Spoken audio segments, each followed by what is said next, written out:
Estamos aqui com a vereadora Silvia Letícia do PSOL. Vereadora, a senhora tem uma atuação muito forte na área dos funcionários do público e em geral da população. A senhora hoje é uma vereadora que está tendo muito destaque, chama atenção, faz um babado, a mídia faz uma coisinha, a mídia vai atrás. Tá a situação da saúde de Belém, que eu vou fazer porrada. Olha só, Rui, primeiro agradecer o convite, mais uma vez, para a gente estar conversando. De fato, eu sou vereadora em Belém e isso é uma enorme atribuição, porque o vereador, a vereadora tem um papel de estar fiscalizando, de estar buscando aí as informações, cobrando, e é isso que a gente tem feito em relação à prefeitura. A saúde, ela passa por uma crise muito forte, né, em diversos setores, desde do atendimento básico, que é aquela unidade básica de saúde no bairro, que precisa de medicamento, que precisa de atendimento imediato, que precisa de atenção imediata, até aquela em que é a medicina curativa mesmo, que é o atendimento mais especializado, enfim. Então, tem uma crise muito grande nos pronto-socorros, tem uma crise porque o quantitativo de trabalhadores nesses espaços ele é insuficiente, existe denúncias de assédio moral, existe desestruturação, porque os almoxarifados estão aí precisando de dipirona, precisando de remédio, precisando de esparadrapo, precisando de gaze, precisando de elementos fundamentais para que o enfermeiro, a técnica, o auxiliar, o médico possa desenvolver seu trabalho. E aí, quando a gente discute o piso da enfermagem, a gente discute um direito importante que essa categoria teve nesse país. Foi uma luta nacional para ter direito ao piso. O Ministério da Saúde definiu o pagamento imediato desse direito, e esse direito precisa ser assegurado tanto nas prefeituras quanto na rede estadual, e o município de Belém precisa pagar o piso. E aconteceu um problema aqui em Belém. Um problema porque a orientação inicial do Ministério da Saúde foi pagar a partir da contagem para esse valor de todas as gratificações, de penduricalhos que existem em contra-cheque. Então, foi feita uma informação aqui da prefeitura, e assim aconteceu em diversos municípios, a informação para o Ministério Público do quantitativo de funcionários, de quanto cada um irá receber. Essa informação ficou meio cruzada, ficou errada, segundo a SESMA, não foi feita um pagamento de acordo com as informações que eles deram, a categoria denuncia de que a SESMA tenha dado informações equivocadas, ou seja, além do vencimento, está contando gratificação de nível superior, está contando abono, está contando uma série de gratificações que esses servidores têm, transformando o piso da enfermagem em teto, contando para o valor do piso a remuneração. Isso foi um problema, porque a categoria não aceita, ela reivindica a aplicabilidade da lei do piso nacional, e a prefeitura está demorando para pagar o piso, de fato, está demorando para cumprir esse direito, por conta dessas informações que não foram feitas de forma adequada, nem no Ministério da Saúde, nem pela SESMA. E a categoria está aí reivindicando, fizeram 12 horas de paralisação, paralisaram tanto os pronto-socorros quanto as unidades básicas de saúde, fizeram um ato forte para garantir que a SESMA resolva. E segundo informações da SESMA, eu estive conversando com um secretário municipal de saúde, que informou que já estaria regularizando a situação do pagamento do piso agora no final do mês, de outubro, no final desse período em que eles estão reorganizando o pagamento desse direito para a categoria. E a gente espera que a prefeitura, que foi uma prefeitura eleita aí pelos trabalhadores, possa garantir a legitimidade do direito que tem a enfermagem de receber o seu piso salarial. Então, isso é uma luta que a gente está acompanhando, está enfrentando. É estranho, também, não ter resolvido isso. Há uma demora, fica se protelando, fica passando informações erradas, tanto o Ministério da Saúde... E o dinheiro não cai na conta e o trabalhador fica agoniado? Não, e muitas das vezes cai na conta a parcela devida, mas não chega na mão do trabalhador. Aí complica e não chega mesmo. Esse é o problema, é por isso que a gente está atuando, para fiscalizar, cadê o dinheiro do piso? Cai e não aparece, aí não adianta nada. Aí a categoria tem razão em reclamar, não é? Como fala na Bahia, o pessoal fica injuriado, né? E aqui também, os trabalhadores se revoltaram, fizeram um ato, foram para a SESMA pressionar. E aí a gente está acompanhando essa luta e apoiando, porque é um direito receber o piso. Veio a verba para pagar a parcela inicial, são 9 parcelas que eles têm que receber, e essa parcela do retroativo a maio tem que ser paga imediatamente. E a Casa Dil, o que é que está acontecendo lá? A casa que tem pessoas com questões de HIV, parece? Exatamente. A Casa Dia é uma casa muito importante na nossa cidade. Ela é uma referência em tratamento de pessoas com HIV, né? Com a medicação, com as consultas, com o tratamento, com acompanhamento psicológico, psicossocial, com terapia ocupacional. Tudo isso envolve o tratamento das pessoas com AIDS. E a Casa Dia passa por um processo de desestruturação, Rui. Ou seja, não há um investimento para que a Casa Dia possa funcionar. Então, já o prédio está deteriorado, já aconteceram 3 assaltos fortes que retiraram, que roubaram computadores, maquinárias, que roubaram móveis, que mexeram na estrutura da casa. Mesmo assim, os servidores estão trabalhando, estão garantindo atendimento, mesmo de forma precária. E qual é a reivindicação hoje imediata dos servidores, dos usuários da Casa Dia? É a garantia da vigilância 24 horas, para eles poderem trabalhar com segurança. Eles estão sendo ameaçados de assalto. Eram à noite, agora estão sendo durante o dia. Eles foram assaltados. Guarda municipal não durante está por o dia. lá? Não tem um acompanhamento da guarda de forma devida. A prefeitura colocou vigilância à noite, depois dos assaltos, mas isso não garante a segurança dos servidores que trabalham durante o dia. Então, eles estão exigindo segurança 24 horas. Eles estão denunciando problemas de precariedade no atendimento, porque tem muitos profissionais como psiquiatras, psicólogos, que foram devolvidos, inclusive. Existe uma denúncia de indícios de assédio moral na Casa Dia. Nós estamos acompanhando essas denúncias. Solicitamos, inclusive, para a SESMA que retire a atual gestão, que faça uma reorganização na gestão, que não está dando para trabalhar com a atual equipe gestora, porque muitas devoluções, muitos conflitos internamente. E aí a gente está solicitando que a prefeitura resolva isso, né? Fazendo uma reorganização na casa. E existe um plano, eu reuni com o secretário, como eu informei, o secretário informou que existe um plano de descentralização da Casa Dia. Isso é muito bom, porque vai tirar também parte dos serviços da Casa Dia para as unidades básicas de saúde. Mas a gente sabe que as unidades estão desestruturadas. A gente quer que a saúde funcione como funcionam as expectativas também para a COP30, ou seja, um padrão COP30. Investimento, né, que estão sendo assegurados para a COP precisam chegar na saúde.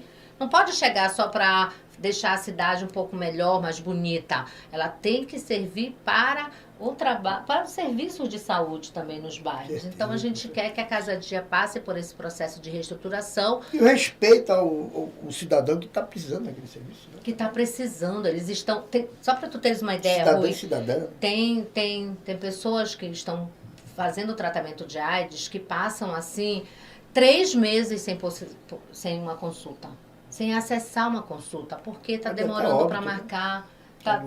Não tem profissionais suficientes. Então, a gente pede que o Edmilson, que foi quem criou esse espaço, quem fundou a Casa Dia, lá no seu primeiro mandato, que construiu esse centro de referência, que agora ajude a recuperar o centro. Não ajude a destruir o centro, ajude a recuperar, reestruture, invista, reforme, reorganize os servidores e valorize o trabalho desses servidores na casa, que é o que não está ocorrendo agora nesse momento. Já que a gente está na saúde, vereadora, teve um fato no mês passado, né? Que a senhora se deslocou lá para o hospital, para o ponto-socorro, eu não sei se foi o Guamá 14 de maio ou 14 de maio, a senhora fala aí, e a senhora foi fazer uma fiscalização, teve um problema de saúde, se sentiu mal, foi atendido, parece que faltou até, a senhora sentiu na pele o que é o atendimento do ponto-socorro. Exatamente. Né? Houve até uma polêmica aí com um secretário e tal, dizendo que a senhora não sentiu nada, mas a senhora respondeu à altura, e depois a senhora fala. Como é que está a situação do ponto-socorro? Porque a gente sabe que o ponto-socorro, eu sempre falo que o ponto-socorro e o presídio é a porta de onde o cara vê a desgraceira no caminho da feira, como falava o saudoso radialista baiano Oswaldo Barreto, né? E aí, como é que foi a sua chegada lá? Você sentiu na pele que o usuário, a pessoa que necessita lá do espaço? É verdade, Rui. Inclusive, eu quero agradecer a receptividade que eu tive no pronto-socorro do Guamá.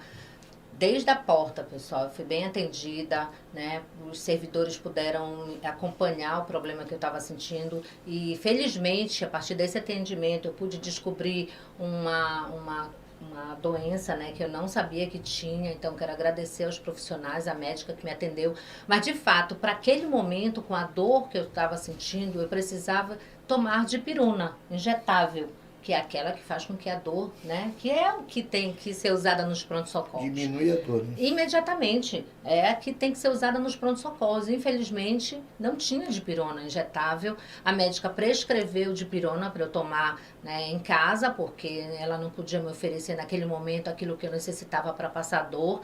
É lamentável isso, o ataque que eu tive, a violência política que eu sofri nas redes sociais por conta disso, né, de um secretário de governo municipal dizer que eu estava usando o SUS de forma inadequada, porque eu não precisava usar, e que eu tomei remédios caros no SUS, porque a médica me passou o Tramal, que me ajudou muito, né, a naquele momento superar a crise que eu estava tendo, e eu hoje estou tomando providências em relação a esse secretário. Eu representei contra ele na Procuradoria da Mulher da Câmara, na Comissão de Mulheres da Câmara. Eu espero que a Câmara responda à altura a essa violência que eu sofri, porque é desnecessário. Todo cidadão, pessoal, todo cidadão que precisa usar o serviço público hoje, ele tem que ter o direito de usar. E isso é uma necessidade imediata, porque se eu não tivesse sido atendida naquele momento pelos profissionais do pronto-socorro do Guamá, talvez eu teria acontecido algo pior com a minha saúde. Então, quero agradecer e quero denunciar isso. Ou seja, a população, eu sou vereadora da cidade, precisei utilizar o serviço e não tinha medicamento. Imagine aquele que está no bairro precisando de forma imediata de um remédio, de um medicamento para tentar sobreviver. Então, é um absurdo, né, ter que faltar medicamento, mas está acontecendo. Eu visitei o maior almoxarifado do pronto-socorro da 14 e não tinha, pessoal, não tinha algodão, não tinha gaze, não tinha remédio, tá? Não tinha antialérgico, da forma como a população necessita. Então, infelizmente, é uma realidade no município de Belém. Vereadora, tem a questão da FUNPAPA, né, assistência social. Os trabalhadores estão em greve, parece. Não sei se a greve já terminou. Já suspendeu. A greve já suspendeu, mas tem poucos dias, né? Eu até entrevistei o líder sindical, Jaime, lá na rádio, a gente entrevistou. Como é que está essa situação? Pega um pouquinho dessa questão da Casa Dias, que também pega a questão da ciência social e da prática da medicina, né? Como é que está a situação? Como é que a senhora vê? Por que os trabalhadores entraram em greve? E se a greve resolveu alguma coisa? Como é que está? Como a senhora está acompanhando esse processo aí? Bom, nós estamos acompanhando de perto a situação da assistência social em Belém. O Jaime é nosso co-vereador, também participa do nosso mandato, é vice-presidente do Sindsuas, que é o sindicato da categoria. Foi uma greve de 30 dias, né, que exigiu condições de trabalho, que exigiu o básico dentro dos CRAs, dentro dos abrigos, dentro das casas que atendem a população em vulnerabilidade social, na casa-rua, por exemplo, porque falta muita coisa.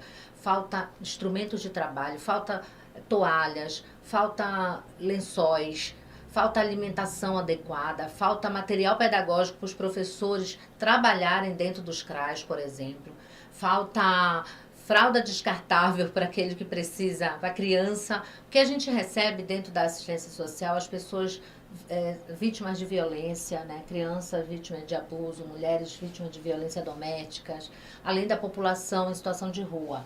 E aí, a greve foi motivada pelas condições de trabalho, existe desestruturação nos espaços. Nós pedimos a reforma do CRAS do Aurá, que precisa de uma reforma. Nós pedimos a reforma do CRAS da cremação, por exemplo, que a Defesa Civil, o Corpo de Bombeiros já tentou fechar, inviabilizou o funcionamento de lá. Nós pedimos reforma de vários outros espaços, Iquaraci, Outeiro, são unidades que funcionam e atendem a população e que precisa de reforma. A greve foi, uma das pautas principais foi essa. A outra pauta foi a de garantia do realinhamento na carreira.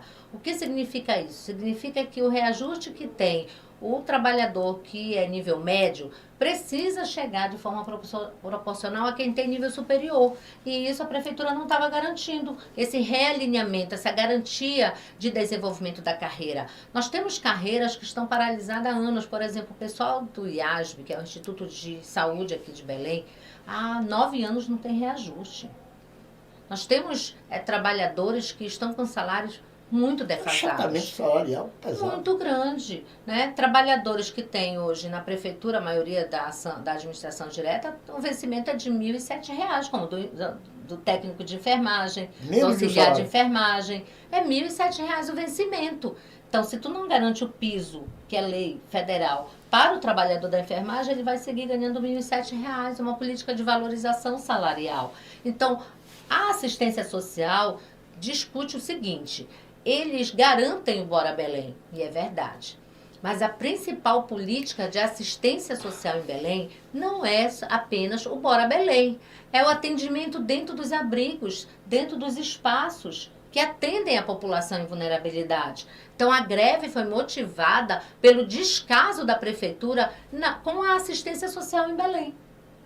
E aí, eu quero parabenizar esses trabalhadores, porque eles foram guerreiros, incansáveis, eles conquistaram materiais que estavam no almoxarifado da fundação, da FUNPAPA, e que não tinham chegado nos espaços. Isso é muito importante: ar-condicionado, material pedagógico, material de higiene, fogão. Olha só, Rui, questões básicas. Eles conquistaram isso, tiveram muitos CRAs que receberam esse material, e aí isso foi importante porque mostrou de fato que existe possibilidade de resolver o problema, né? Também conquistaram a possibilidade da prefeitura discutir na LOA, e nós vamos ajudar, o nosso mandato vai estar à disposição de garantir orçamento na LOA, que é o orçamento geral do município para a assistência social, para valorizar esse setor, para garantir esse direito.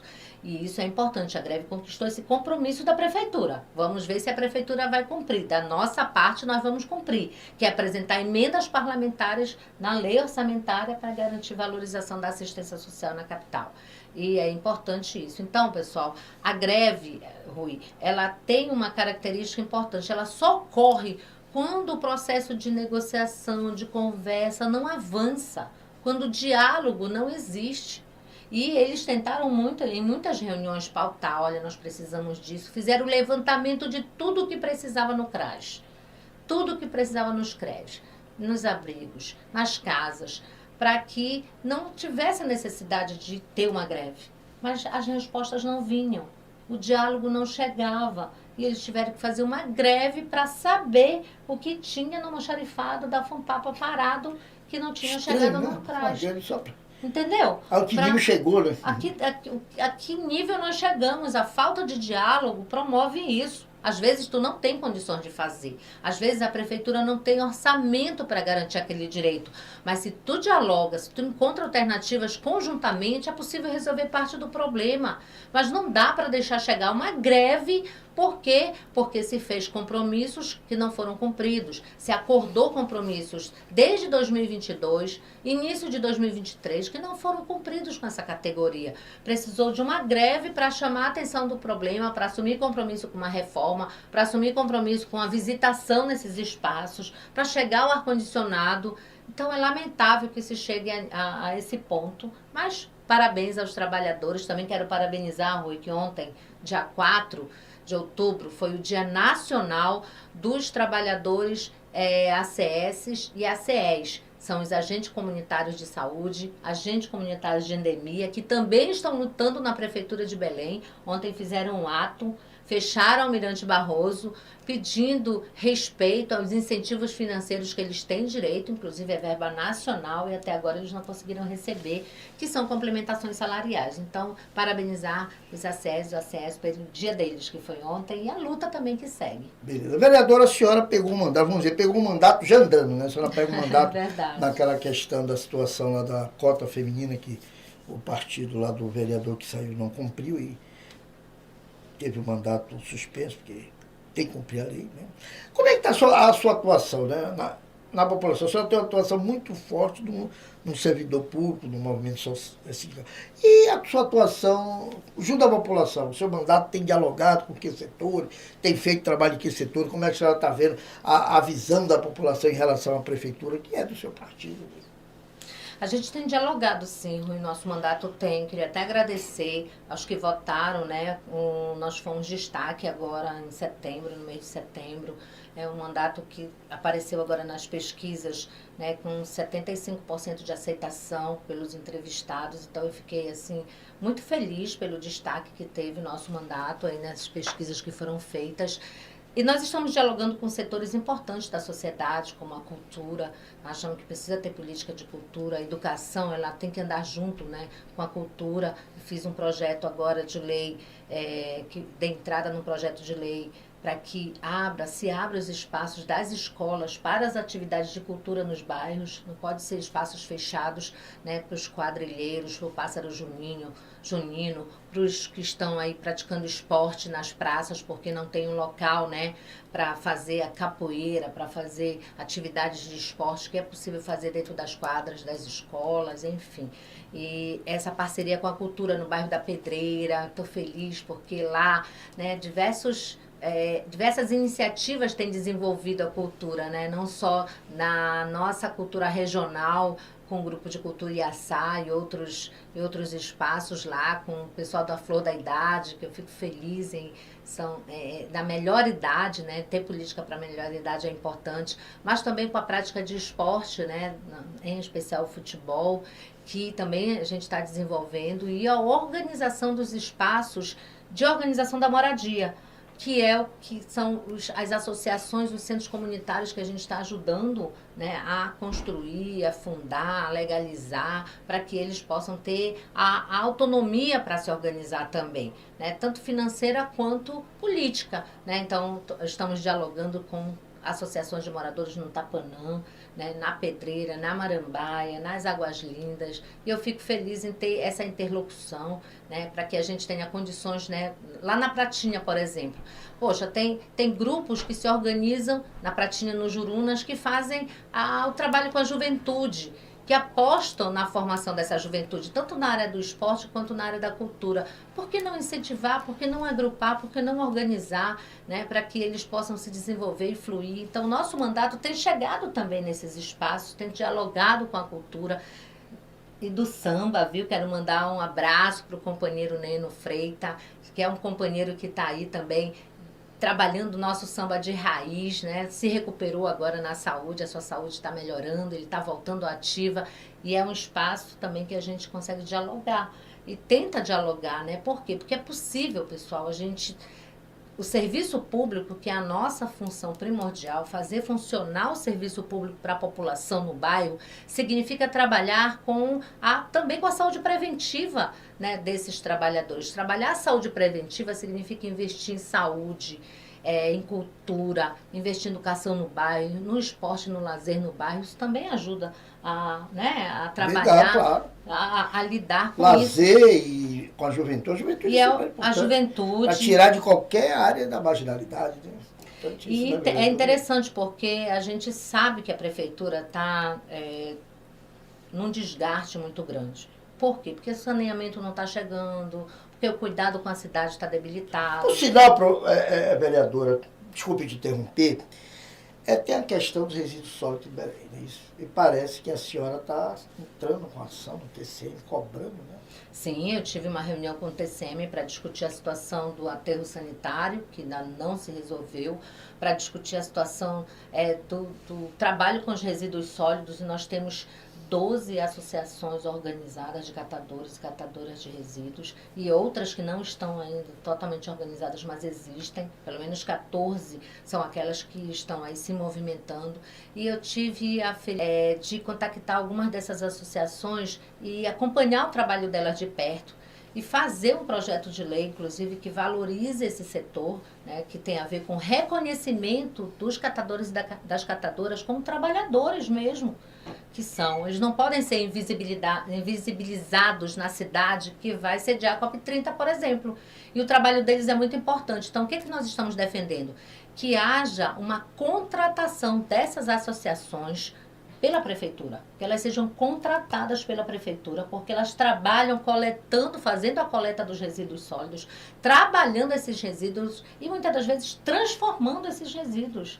E isso é muito importante. Então, essas associações, essas cooperativas de catadores, elas precisam ter um contrato firmado pela prefeitura para exercer essa função.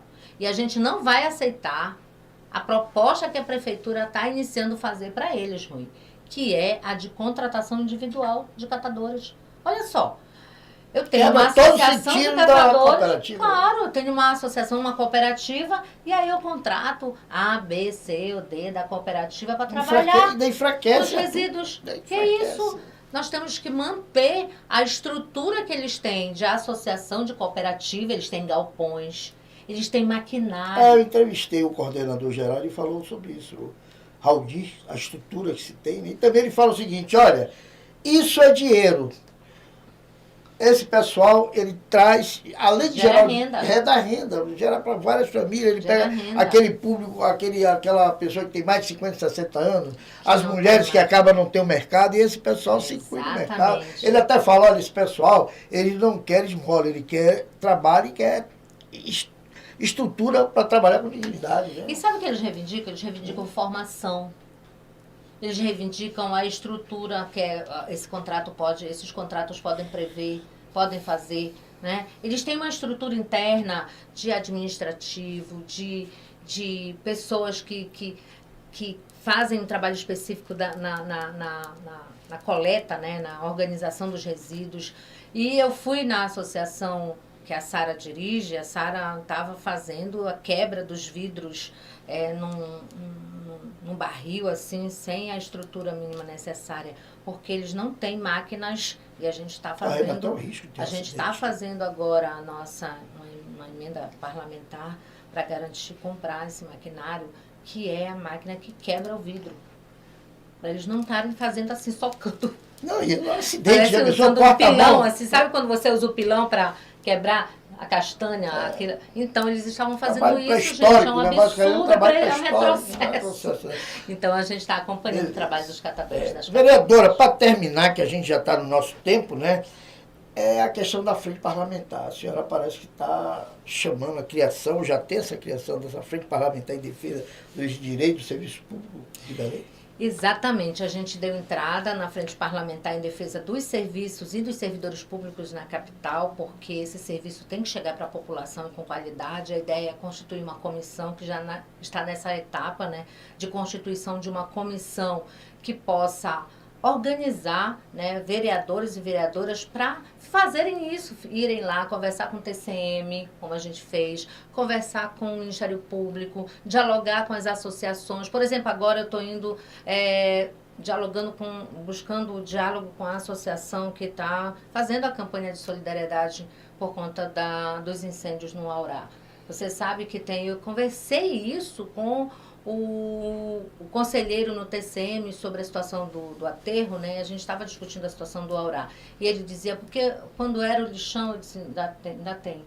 Ainda existe, ainda é um aterro. E ontem o bicho pegou lá. Exatamente, que recebe os incêndio, a fumaça bateu em toda a região. Exatamente, o incêndio está comprometendo a vida, não só o funcionamento da Escola Santana do Aurá. A Escola Santana do Aurá está sendo muito prejudicada porque não está funcionando aula, não tem como receber as crianças ali, além da comunidade no entorno ali do Santana do Aurá, gente. Aquela comunidade está como agora lá?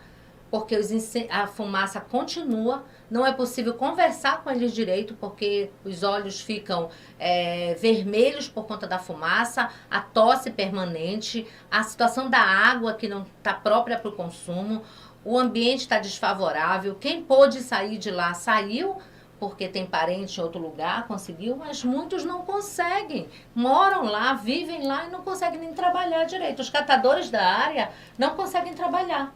Estão sem poder trabalhar. Então, é necessário tomar uma providência emergencial ali, fechar o local. A gente acha que tem que fechar, tem que garantir lá uma proteção para cuidar, para tentar viabilizar a vida ali naquele entorno. Né? E dá condições de sustentabilidade ali, pessoal, é muito fechado. Exatamente, dá condições. Da Rua da as empresas é que estão lucrando ali, sabia? Só isso. As empresas estão lucrando ali. A população está, assim, abandonada na área do Santana do Aurá. Então, isso é uma denúncia grave, é uma responsabilidade da prefeitura, que tem que entrar conversar com a prefeitura de Ananindeua, que também tem responsabilidade pela área. têm que conversar, para tentar resolver lá o problema que o Corpo de Bombeiros já esteve no local, né? Está querendo fechar a área, inclusive, porque já indicou isso, mas a Prefeitura não se pronunciou até agora, não sabemos o que está fazendo. E é preciso arrecadar alimento, agora arrecadar água potável, fazer uma campanha de solidariedade para ajudar aquelas famílias. Eu vi o prefeito de Ananindeua, ele esteve lá ontem, entrou, chamou o bombeiro e tal. Vereadora, a gente agradece aqui sua entrevista, a TV Interação, Canal 17, também o Podcast do Baiano também, que também está na fita. Então a gente está sempre aqui procurando informação, levar informação para a população da região metropolitana de Belém. A gente agradece a sua entrevista. Eu que agradeço e coloco o nosso mandato à disposição. Nós queremos fazer aquilo que é necessário fazer para que a população de Belém e da região metropolitana possam ter seus direitos assegurados, serviços públicos de qualidade. Eu sou vereadora, eu não posso ver uma situação que não está boa, que não está rendendo favoravelmente para a população e ficar calada. Eu não vou prevaricar, eu não vou ver que tem problemas e deixar de falar. Buscar o diálogo a gente sempre faz, mas quando ele não chega a gente tem que exigir, tem que cobrar, tem que buscar os meios para fazer. Então é isso que o nosso mandato se dispõe a fazer. Obrigada pelo espaço e contem conosco aí para poder desenvolver qualquer tema que seja necessário para a população. Obrigado, vereadora Silvia Letícia. Obrigada.